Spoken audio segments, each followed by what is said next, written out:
Thank you for joining me in another episode of History by Lou. The subject that we're going to tackle today is money. Is it good or is it evil? Or maybe it's some of each. As you listen to this presentation, there are three questions I want you to try to think about. First one is what is money? It needs to be defined. Has it always been there? What does it look like? Secondly, why has money changed so much over time and in different places? And what's the meaning of that? And then finally, the third topic is what is the future of money and gold in our economic system in the United States and throughout the world? Now, I hope you find these questions helpful as you think about them, and let's get going. Well, I'm happy to welcome you to another one of my history discussions, except today we're going to take a look at something that's more in the world of economics. And I hope I'm not going to bore most of you to death because it's not as exciting as the scandal of a president. But nevertheless, the history of money is very, very important. And so we're going to ask the question, where did it come from? Because it's very important in all of our lives, one way or the other. So we'll start by asking the fundamental question, what is money? We normally think of currency, and that's when we think of money. What is the dollar bill and the $10 and the $20 bill and so forth? Moreover, more generally speaking, money is any commodity which satisfies the following things. First of all, it has to be a unit of account. In other words, how do we keep track of things? And money is one of the ways we do that. It has to be a store of value. It has to be something that has real value or perceived value by everyone or anyone who wants to have it. And it has to be a medium of exchange so that we can go from one person to the other, exchanging money. Now, there are four types of early money. Things like tea, surprisingly, were and in some parts of the world can still be a commodity that's highly traded because there are specialized kinds of tea. Cheese, exotic cheeses, or even ordinary cheese has value and can be used as a commodity of exchange. And even at one time, spears were used as a way of using money, or what could be called money. In the colonial times in America, things like the beaver pelts and musket balls and the famous beads which the Native Americans supposedly sold Manhattan, tobacco, especially in the middle colonies of Maryland, Virginia, and North Carolina, wampum on the part of the Native Americans, rice in South Carolina in colonial times, gold and silver always. Now, there are four main characteristics of money. First of all, it has to be portable. It has to be able to be moved from one place to the other so that you can exchange it. It has to be durable so that it doesn't disintegrate and disappear in front of you. And that's why diamonds and jewels and gold and silver become so valuable because they are durable. Has to have a divisibility. Can you divide it one way or the other? Because you don't always want whole units of everything. Sometimes you want a part of something.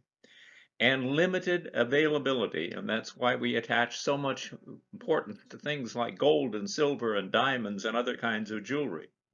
Early commodity money, around 3000 BC, that's 5,000 plus years ago, commodities such as livestock and grain were used as money for many societies because they were the most valuable thing that anyone had at that time.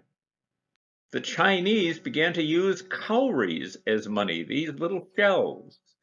First of all, they were durable, they were convenient, they were divisible, and they were easily identifiable by anyone. Cowrie shells, furthermore, can withstand frequent handling and are small, and they're easy to transport. As they are nearly always the same shape and size, they could also be counted or simply weighed to determine the value of a payment. And there are different sizes of cowries, and so they would then acquire different value units based on that. Other things used in China 1,000 years ago were tool currencies because tools were very important in this period. Things that they made little miniature metal models of spades and hoes and blades and other things that they used in their normal lives.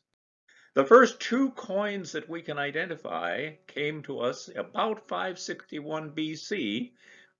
The Lydian king Croesus created the first true coin that history has recorded. One of the most famous historical characters of all times was Charlemagne, somebody who's worth studying if you want to take a little time into medieval history.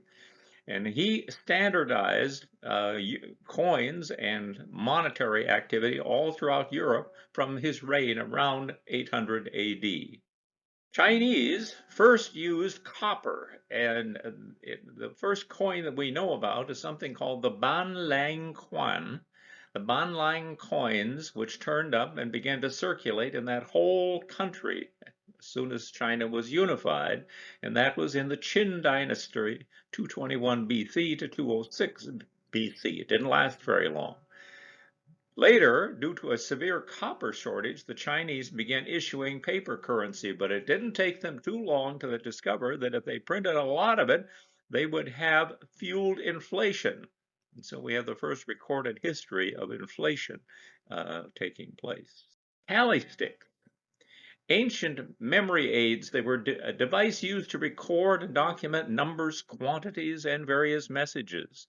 The tally sticks first appeared as animal bones carved with notches in the Upper Paleolithic period, which is 50,000 to 12,000 years ago. Really, really a long time ago.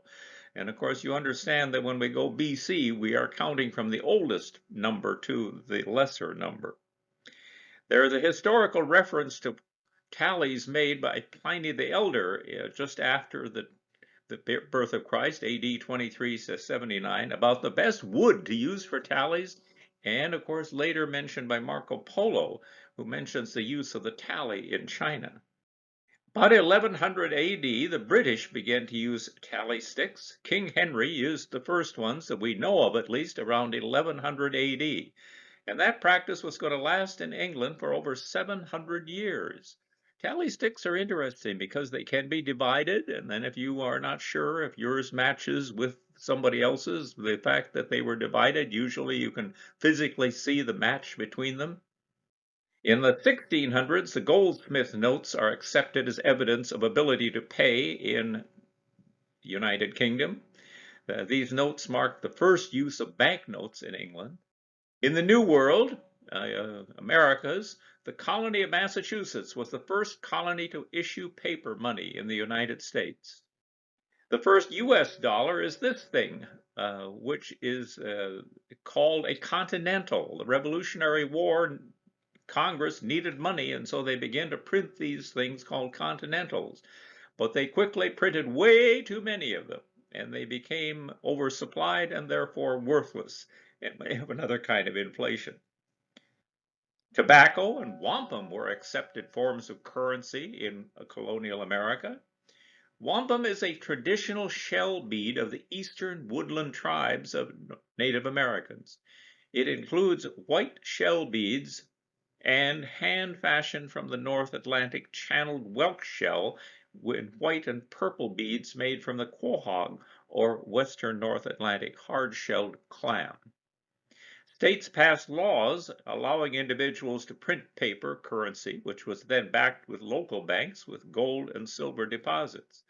During the American Revolution, the continental dollars that I just mentioned a little bit ago were issued but without gold or silver backing, which made them virtually worthless by the end of the war. They're worth something as collectors today, but that's the only value they probably have ever really had. Specie. Specie means gold or silver coins, and that was what was more commonly used in the colonies because they were in limited supply and they had more value than paper money. When the nation began, the most plentiful coin in circulation was the Spanish peso. Benjamin Franklin and Alexander Hamilton differentiated the dollar system from the pesos, which were on a basis of 8, by dividing the dollar into tenths rather than the pesos pieces of 8. And so you have a 10 base as versus an 8 base. First Bank of the United States and the U.S. was chartered for 20 years in 1789 by Alexander Hamilton. Well, 1789 means it went until about 1809. Took them a little bit of time to get a new bank chartered, but that was done in 1816. And its charter was going to go for another 20 years, and so it was going to go till 1836. And so it did. But then famously, one of the most famous actions in history is that Andrew Jackson, as president, in a personal feud with the man who was running the bank, he vetoed the continuation of the bank. And so what do we have in 1837? We have a massive depression in the United States. And of course, by then, Andrew Jackson is safely out of office and he's back in Nashville, Tennessee.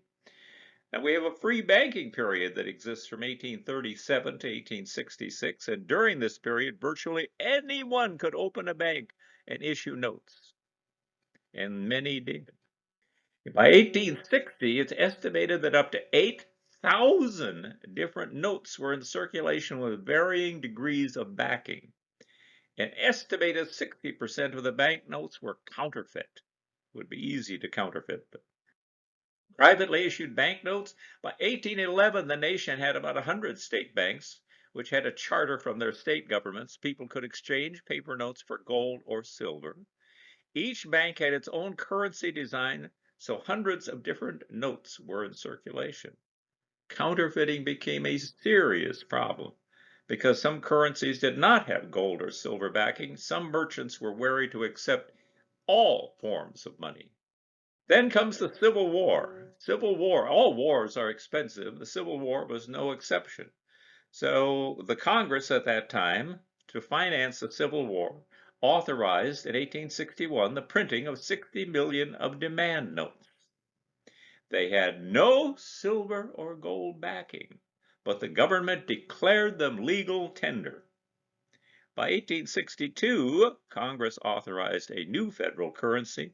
Both of these currencies were called greenbacks because they were printed with green ink.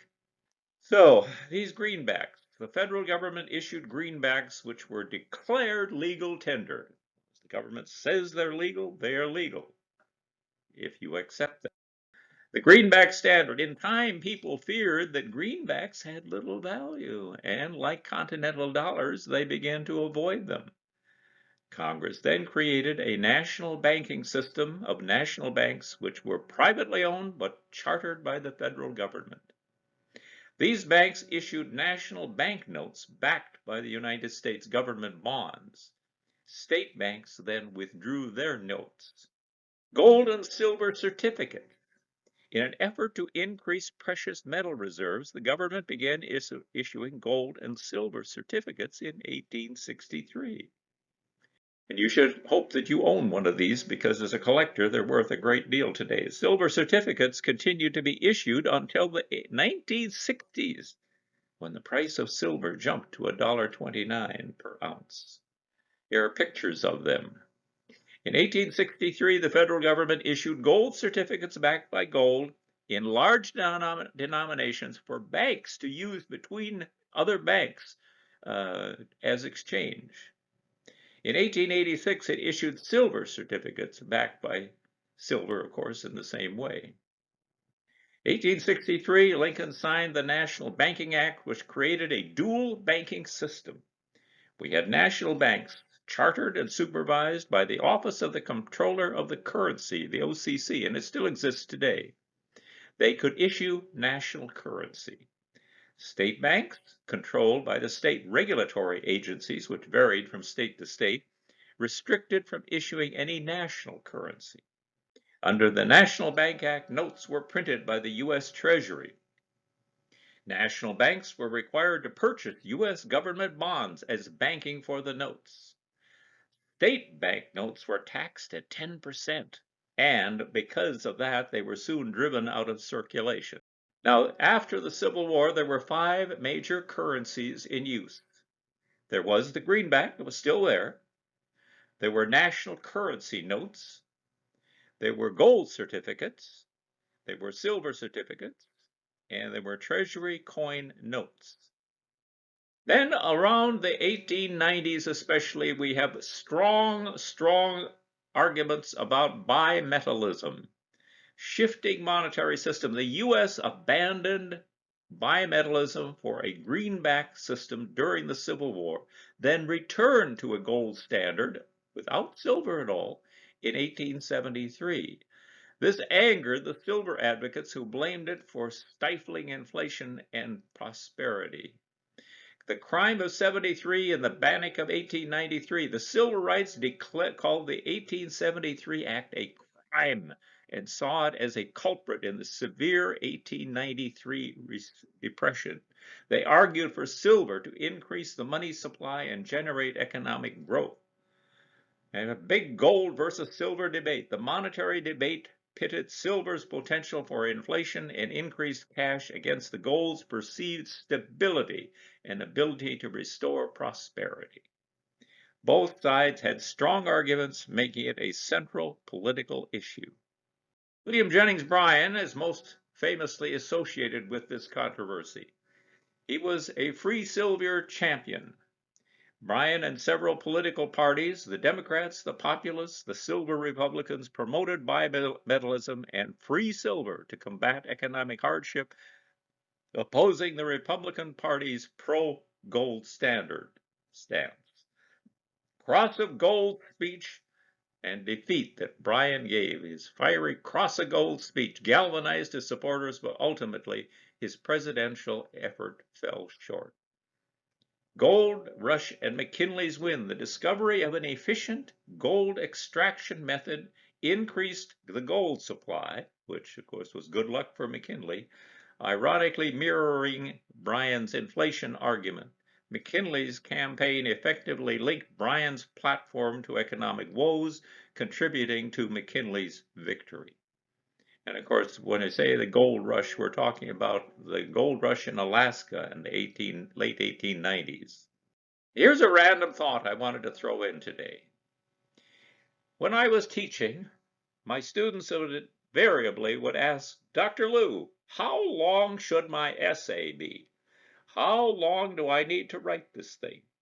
Well, I always told them about Abraham Lincoln. When Abraham Lincoln was asked, how long do you think a man's legs should be? Abraham Lincoln famously replied, long enough to reach the ground. So the question that's related to this is, how much money do you need? The question's answer is, as much as you need to get the job done, and then you shouldn't need any more. Unfortunately, we have people in our world today who keep accumulating money when they really don't need it and will never have any use for it.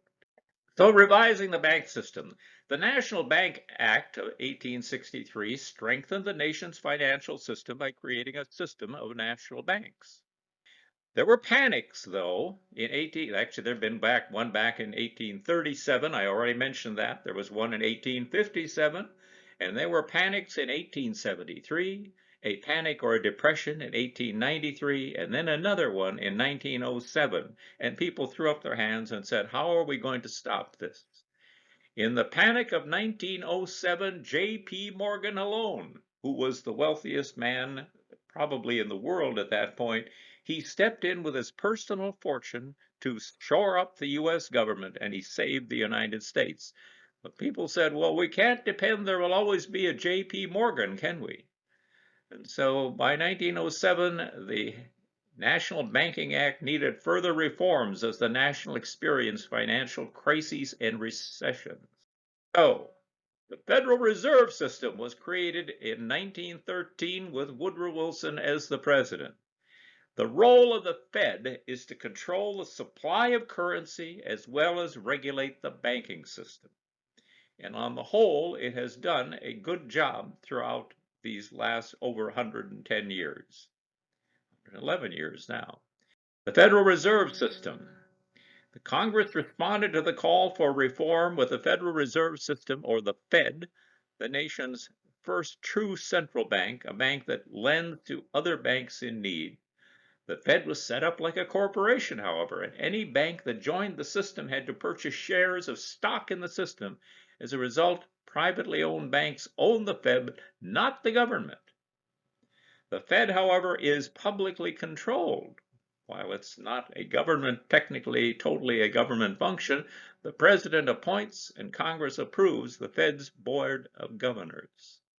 Even though Congress created the Federal Reserve System, the Fed is financially independent of politicians and never has to go to Congress for money for its operations.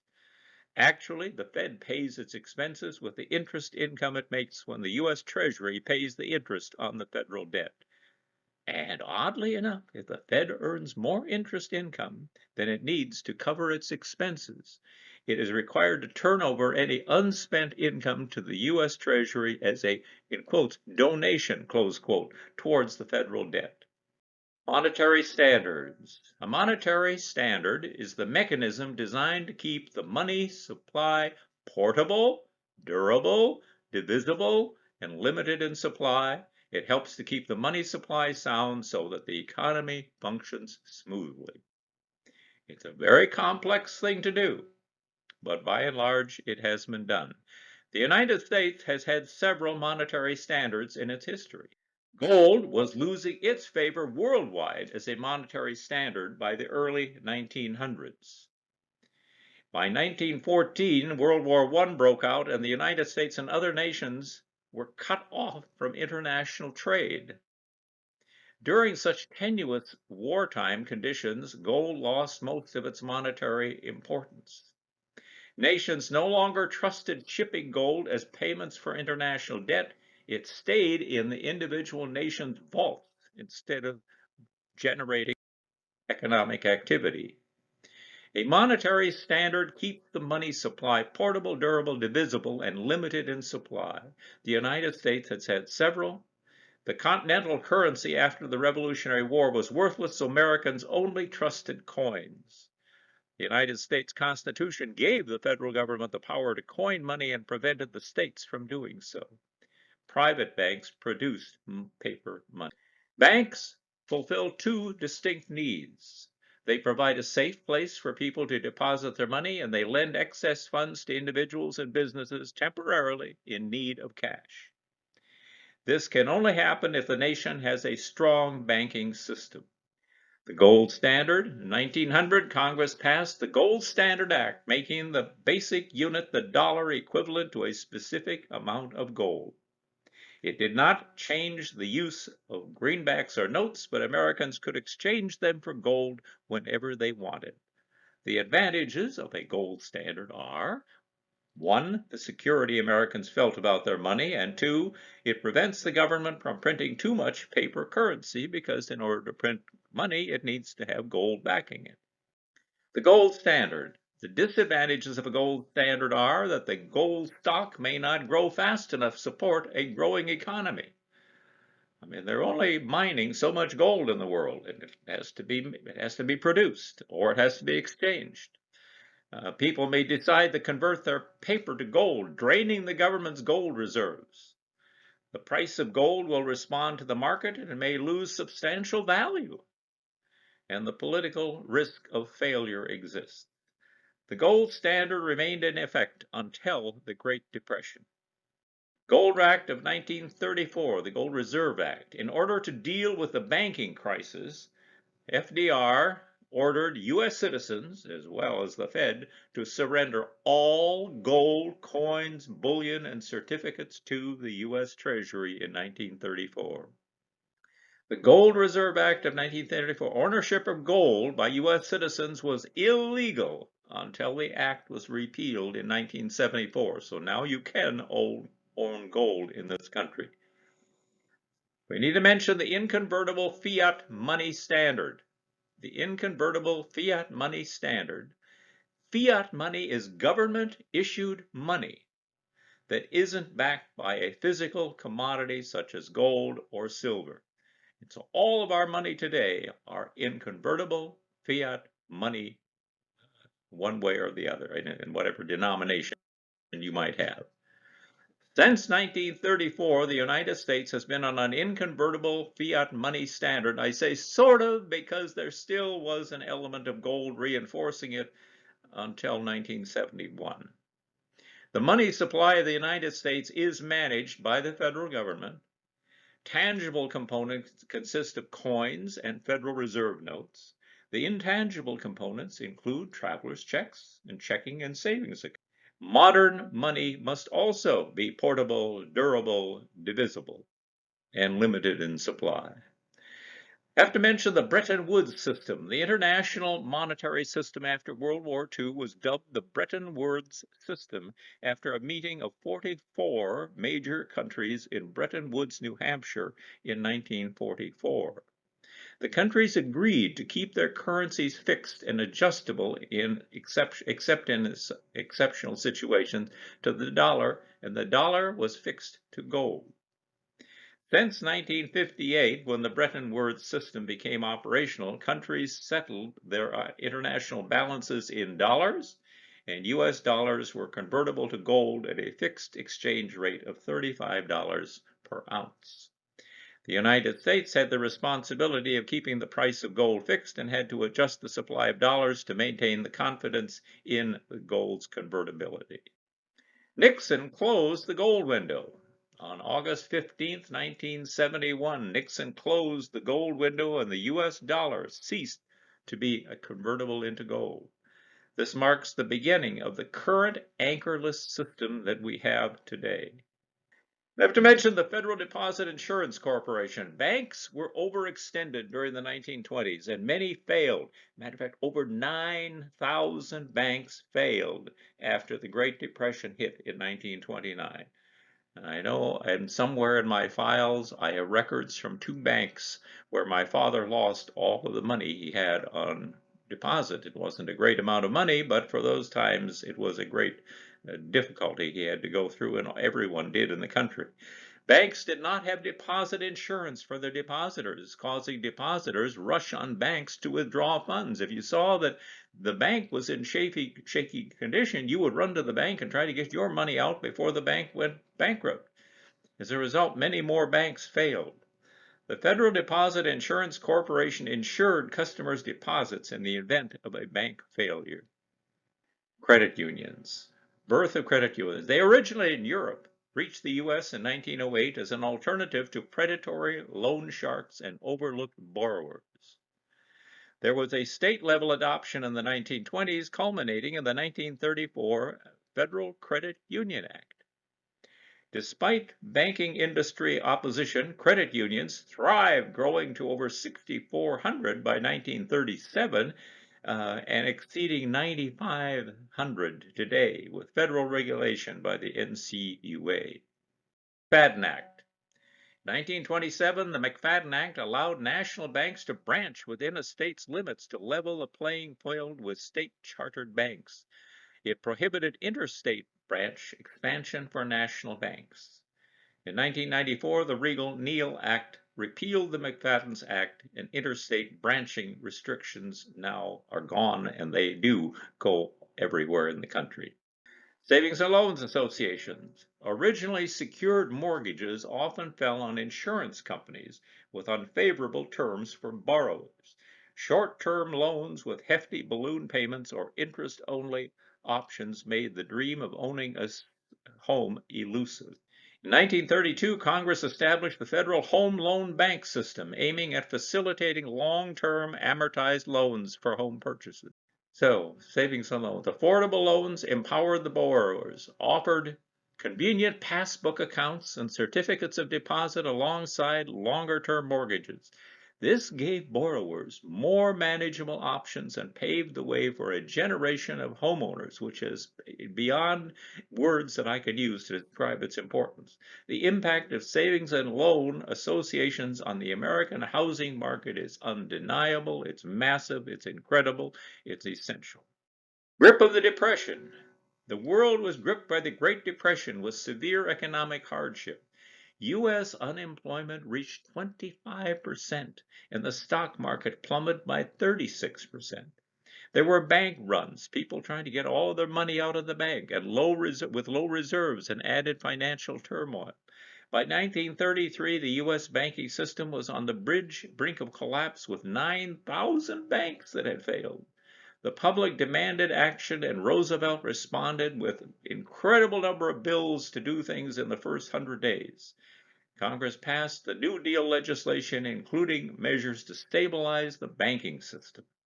Glass-Steagall Act was an important one in 1933. It separated commercial banking from investment banking, preventing risky practices that contributed to the Depression crisis. The FDIC was established providing insurance for bank deposits and restoring public confidence in the financial system. Roosevelt famously denounced the money changers who he believed had caused the crisis of the Great Depression. Powerful words signaled his commitment to reform and his determination to put the needs of ordinary Americans first. He did many revolutionary things. 1933, they passed the FDIC, insuring deposits for up to $2,500 starting in 1934.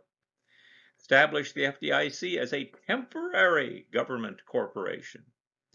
The FDIC's authority to provide deposit insurance to banks, regulated and supervised non-member banks, funded the FDIC to loans of $289 million, extended oversight to commercial banks, separated commercial and investment banking, prohibited banks from paying interest on checking accounts, allowed national banks to branch statewide. The FSLIC was created as part of the National Housing Act of 1932 in order to ensure deposits and savings and loans as well as banks. So then we have to mention the Dodd-Frank Wall Street reform, Consumer Protection Act, the most sweeping change to financial regulation since the Great Depression. It reinstated distinctions between banks and hedge funds and limited banks' scope into them. It formed the Consumer Financial Protection Bureau and Financial Services Oversight Council to monitor market conditions and gave the FDIC power to seize troubled banks deemed too big to fail. By the way, these are pictures of Senator Dodd and Barney Frank. Barney Frank is one of those people who's of great interest to us. He was one of the first openly gay members of Congress from Massachusetts. According to the Volcker rule, banks were also banned from investing for their own personal profit. In 2018, Trump signed into law the Economic Growth, Regulatory Relief, and Consumer Protection Act, which made some mild reforms to the Dodd-Frank Act. It raised the minimum amount of assets banks need to be subject to a more federal asset from $50 billion to $250 billion. And though gave power to the Fed to force them if necessary. The act also eliminated the Volcker rule along the way. Now, this is kind of a concluding thing that I thought was most interesting, because you wonder about the percent of U.S. financial assets. What institutional investor group has the most financial assets today, and which group has grown the most rapidly since 1980? Well, in the beginning, there were the pension funds in around 1970 that were at about less than maybe 5%, 3 or 4%, 10% of the people, but not very much anyway. And what happened was that over these recent years, they have grown to 30% are controlled by pension funds. So pension funds have assumed a great importance in our society and our financial management milieu.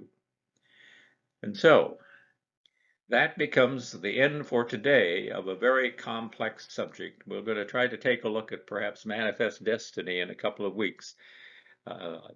The history of money is simply too complex to address in a short presentation like this.